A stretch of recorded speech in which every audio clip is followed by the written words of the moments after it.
kemana arah IHSG setelah itu nih, Ko Michael? Ya, bisa dipastikan dengan didepaknya Brent dan DSSA, kita Indonesia akan berada di weighting bobot kurang lebih 1%.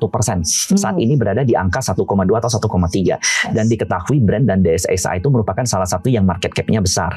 Nah, sementara kalau kita lihat sendiri memang ada potensial outflow dari data 1% yang di open juga. Cuman kabar baiknya adalah dengan Indonesia masih berstatus di emerging market, maka bukan tidak mungkin ada saham-saham lain yang bisa mengcover lubang daripada dua saham tersebut. Iya.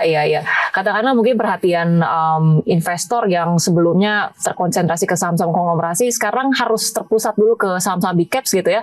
Kalau misalnya saham-saham mungkin BBCA, BBRI, Telkom, ASI ini proyeksinya akan seperti apa nih pasca MSCI? Ya, kalau kita lihat total outflow yang terjadi year to date dari Januari sampai bulan April ini memang paling besar itu outflow terjadi di saham perbankan.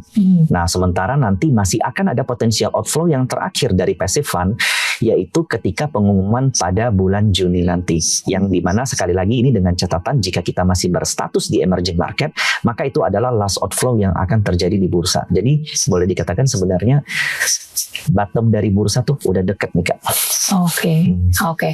Dan sejauh ini kalau kita lihat berbagai upaya yang dilakukan oleh regulator ya, entah itu Bursa Efek Indonesia, otoritas jasa keuangan dalam tanda kutip perapi-rapi pasar modal gitu ya, melalui tadi regulasi soal transparansi pemegang saham lebih dari 1%, terus klasifikasi investor soal data kepemilikan saham, aturan free float yang minimal 15%. Saat ini mungkin masih ada dikaji lagi regulasi-regulasi lanjutan.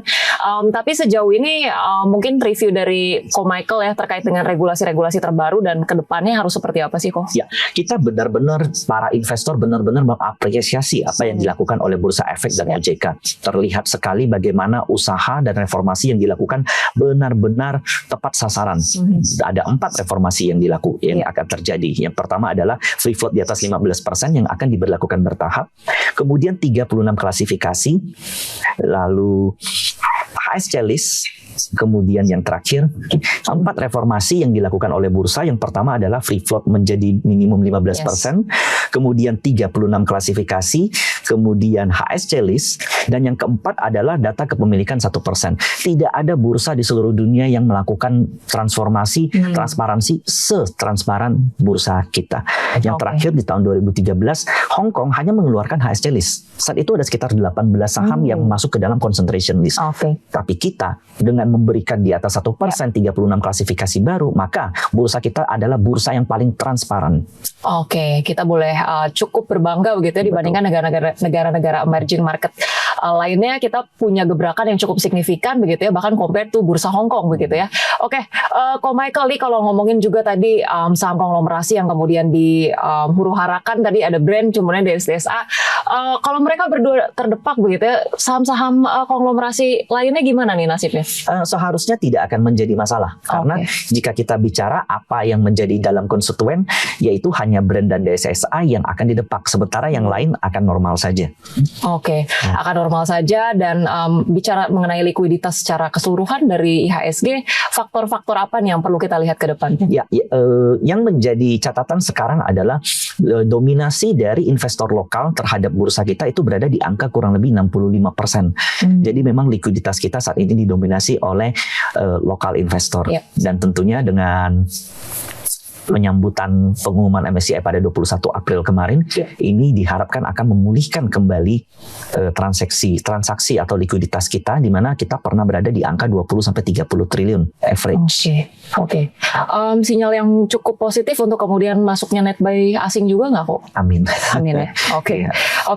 Tapi proyeksinya mungkin secara sektoral atau grup-grup saham seperti apa nih usai MSCI ini, Kok? Jika kita melihat apa yang saat ini terjadi di global market, saat ini terjadi supply shortage terhadap harga-harga komoditas. Kita mulai dari oil, nikel, coal, kemudian timah, dan amonia, harga gas. Dan kita sebagai salah satu negara yang commodity country terbesar kedua setelah Brazil, termasuk mendapat salah satu keuntungan dari faktor geopolitik ini. Jadi saya memproyeksikan memang tahun ini adalah eranya komoditas. Tahun ini adalah eranya komoditas.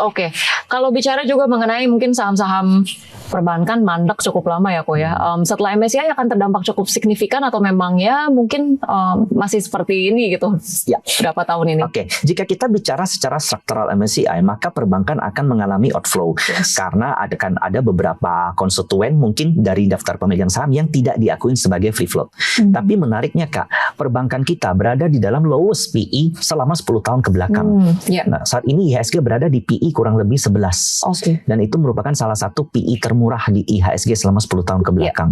Dan perlu menjadi catatan untuk teman-teman, sebagai contoh Bank Mandiri tahun ini akan membagikan dividen sebesar 385, yang artinya itu mendekati double digit dividen. Dan ini merupakan posisi secara fundamental dan valuasi merupakan posisi yang baik. Oke. Tadi secara lowest PE 10 tahun ke belakang ini udah yang termurah ya. Oke, tapi proyeksinya tadi selain saham-saham komoditas, mungkin LQ45 seperti apa Niko? Ya, kalau kita bicara LQ45 sebenarnya ini merupakan hanya sebuah indeks sama seperti MSCI, dia bisa masuk dan bisa keluar. Ya, jadi kalau kita bicara secara keseluruhan, apakah akan naik atau turun itu depends dari sektor-sektor sahamnya yang berada dalam LQ45 itu sendiri. Oke. Secara apa ya pemikiran begitu ya investor lokal dan juga investor asing menyikapi keputusan MSCI ini mungkin perspektifnya akan linear nggak sih kok untuk pasar saham Indonesia? Jika kita melihat perdagangan per tanggal 21 April, sebenarnya market itu merespon positif. Memang IHSG terkoreksi, ini intraday ya, kurang lebih 1% atau 0,8%. Tapi itu dipimpin oleh penurunan DSSA dan Brent, dan di mana itu sendiri wajar karena bobot mereka besar. Tapi kita lihat saham yang berada di dalam konstituen lain yang bobotnya cukup besar. Salah satunya BRPT, kemudian saham Pak PP, saham Konglo yang lain itu rata-rata bergerak di zona hijau. Oke. Menindaklanjuti tadi ya dua saham yang kemudian potensinya cukup tinggi untuk kemudian didepak dari MSCI, dari pelaku-pelaku usaha sendiri yang kemudian listing di bursa khususnya untuk saham-saham konglomerasi, akan ada pergeseran atau bagaimana kemudian mereka akan menyikapi indeks MSCI ini ke depannya Kak? Ada kabar menarik yang dikeluarkan oleh bursa sekitar 1 minggu lalu, di mana bursa mengatakan saham yang masuk ke dalam HSC list perlu melakukan aksi korporasi biar dia bisa keluar dari HSC list.